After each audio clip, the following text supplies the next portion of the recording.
దేశవ్యాప్తంగా సంచలనం రేపిన ఆర్జికర్ మెడికల్ కాలేజ్ అండ్ హాస్పిటల్లో జూనియర్ డాక్టర్పై అత్యాచారం కేసును ఇవాళ మరోసారి సుప్రీంకోర్టు చీఫ్ జస్టిస్ బెంచ్ విచారించనుంది. ప్రధాన న్యాయమూర్తి justice Sanjiv Khanna, justice Sanjay Kumar, justice KV విశ్వనాథన్లతో కూడిన ధర్మాసనం దీనిపై పూర్తి స్థాయిలో విచారణ చేయనుంది.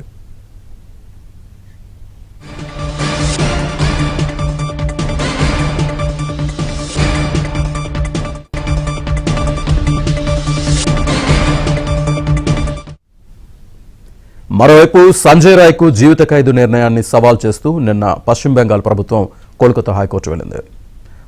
కేసులో నిందితుడు సంజయ్ రాయ్కి కోల్కతాలోని సీల్దా కోర్టు అతడికి జీవిత ఖైదును విధించింది. దీనిపై పశ్చిమ బెంగాల్ ప్రభుత్వం అప్పీల్ను విచారించడానికి కోల్కతా హైకోర్టు ఆమోదం తెలిపింది.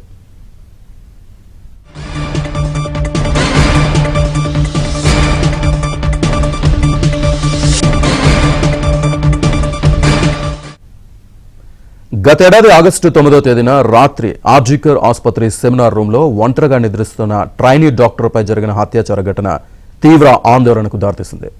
బెంగాల్ హైకోర్టు ఆదేశాల మేరకు ఈ కేసును కోల్కతా పోలీసుల నుంచి సిబిఐ తీసుకుని విచారణ చేసింది. దీంట్లో భాగంగా ప్రత్యేక కోర్టుకు తగిన సాక్ష్యాలను సమర్పించింది. ప్రధాన నిందితుడు సంజయ్ రాయ్ పేరును మాత్రమే సిబిఐ తన ఛార్జ్షీట్లో చేర్చింది. సామూహిక అత్యాచారం విషయాన్ని అభియోగ పత్రంలో ఎక్కడా కూడా ప్రస్తావించలేదు.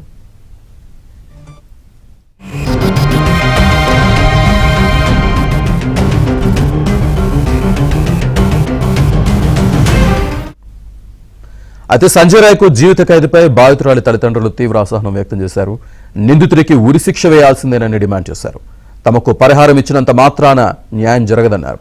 ఇది అత్యంత అరుదైన కేసు కాదా అంటూ బాధితురాలి తల్లిదండ్రులు ఆవేదన వ్యక్తం చేశారు. దీని వెనుక పెద్ద కుట్ర ఉందని ఆరోపించారు.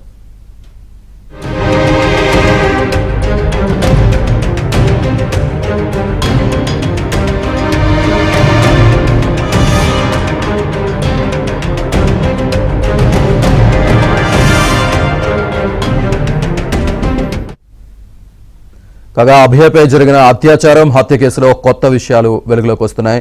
విచారణ సందర్భంగా సమర్పించిన కొన్ని నివేదికల ద్వారా మరికొంత ఆసక్తికర సమాచారం వెల్లడైంది. సెంట్రల్ ఫోరెన్సిక్ ల్యాబ్ సమర్పించిన నివేదికను పరిశీలించినప్పుడు వైద్యురాలి మృతదేహంపై సంజయ్ రాయ్ డిఎన్ఏ 100% మేర ఉన్నట్టు గుర్తించారు. అయితే మృతదేహంపై మరో మహిళ డిఎన్ఏ కూడా కొద్ది శాతం ఉన్నట్టు తేలింది. ఇది పొరపాటున సంజయ్ రాయ్ డిఎన్ఏలో కలిసిందా లేదంటే ఆమెకు కూడా ఏమైనా ప్రమేయం ఉందా అన్న దానిపై స్పష్టత రావాల్సింది. దీనికి సంబంధించి పూర్తి సమాచారాన్ని మా ఢిల్లీ కరెస్పాండెంట్ సతీష్ అందిస్తారు. సతీష్.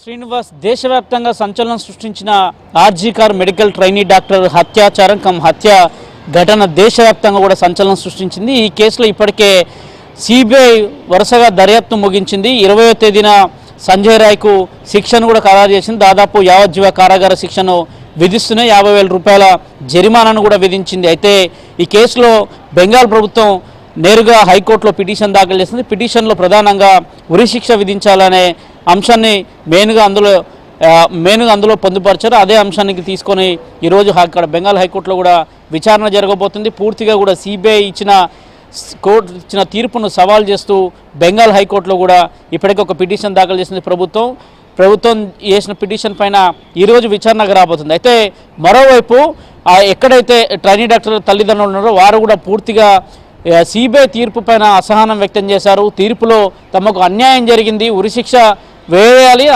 దానితో పాటు పూర్తిగా కూడా ఈ కేసులో మరికొంతమంది నిందితులు కూడా ఉన్నారు, వారిని తప్పించి కేవలం సంజయ్ రాయ్ని మాత్రం ఇరికించారనే అనుమానాన్ని వ్యక్తం చేశారు. బెంగాల్ సిబిఐ కోర్టు ఇచ్చిన తీర్పులో ఆ సందర్భంగా కూడా కోర్టు ఆవరణలోనే తమకు అన్యాయం జరిగింది, 17 లక్షల రూపాయలు ఇవ్వాల్సిన అవసరం మాకు లేదు, మాకు కావాల్సింది న్యాయం జరగాలి, ఇది అరుదైన కేసు, ఈ కేసులో మరింత లోతుగా విచారణ జరపాలి సిబిఐ అనే పిటిషన్ కూడా దాఖలు చేశారు. తాజాగా సుప్రీంకోర్టులో కూడా సిబిఐ సమగ్ర నివేదిక ఇవ్వాలి, సిబిఐ సమగ్ర దర్యాప్తు చేయాల్సిన అంశం ఉంది ఈ కేసులో అనే అంశాన్ని కూడా సుప్రీంకోర్టులో తాజాగా ఒక పిటిషన్ దాఖలు చేశారు. జస్టిస్ సీజే ధర్మాసనం ముందు మరి కాసేపట్లో పిటిషన్ విచారణకు రాబోతుంది. కేసు నెంబర్ 42గా రిజిస్టర్ అయింది. అయితే ఈరోజు సుప్రీంకోర్టు ఈ కేసులో ఎలాంటి పరిణామాలు చూస్తుంది, ఈ కేసులో ఏ విధంగా ముందుకు వెళ్తుందనేది చూడాల్సి ఉంటుంది. గతంలో కూడా బెంగాల్ పోలీసులు మొదట కేసు రిజిస్టర్ చేసిన సందర్భంలో పట్టించుకోకపోతే నేరుగా సుప్రీంకోర్టు ఇన్వాల్వ్ అయితేనే కేసు ముందుకు వెళ్ళింది. అనంతరం సిబిఐ ఇష్యూని టేకప్ చేసింది. ఇప్పుడు కూడా అదే జరగబోయే అవకాశాలు కూడా చాలా స్పష్టంగా కనిపిస్తున్నాయి. ఎందుకంటే ఏకంగా దర్యాప్తు చేసిన సిబిఐ పైనే తల్లిదండ్రులు కూడా కొంత అనుమానం వ్యక్తం చేస్తున్నారు. సిబిఐ సమగ్ర దర్యాప్తు చేయలేదు, సమగ్ర దర్యాప్తు చేస్తే అసలు ఈ కేసులో మరికొంతమంది కూడా బయటకు వచ్చే అవకాశాలు ఉన్నాయని చెప్తున్నారు. సిబిఐ కేసు విచారణ సందర్భంగా కూడా సంజయ్ రాయ్ నిందితుడు ప్రస్తుతమైన దోషిగా తెలిసారు. నాటి సందర్భంలో కూడా ఈ జనవరి 20వ తేదీన కోర్టు ముందల తనను ఈ కేసులో ఇరికించారు, తనను ఒక ఫ్రేమ్ సెట్ చేశారు ఈ కేసులో అన్న అంశాన్ని కూడా చెప్పిన నేపథ్యం కాబట్టి ఖచ్చితంగా బెంగాల్ ప్రభుత్వం కూడా హైకోర్టుకు వెళ్ళింది. సిబిఐ తీర్పు పైన బెంగాల్ హైకోర్టు సిబిఐ తీర్పు పైన ఈరోజు ఏం చెప్పబోతుంది, ఒకవేళ సిబిఐ తీర్పులో మరింత సమగ్ర విచారణ జరపాలని చెప్తుందా లేదంటే కేసును ముగిస్తుందా అనేది కూడా కొంత ఉత్కంఠ అయితే నెలకొంది. ఇక సుప్రీంకోర్టులో చూస్తే మాత్రం జస్టిస్ సిజే సంజీవ్ ఖన్నా ధర్మాసనం ముందు కూడా విచారణ జరగబోతుంది. విచారణ సందర్భంగా ఒకవేళ సిబిఐ న్యాయస్థానం ఇచ్చిన తీర్పుని పరిగణలోకి తీసుకుంటుందా లేదంటే మరింత సమగ్ర విచారణ జరగాలని కూడా సుప్రీంకోర్టు ఆదేశాలు జారీ చేస్తుందని కూడా మరి కాసేపట్లో తేలనుంది. Srinivas. Right Satish, thank you.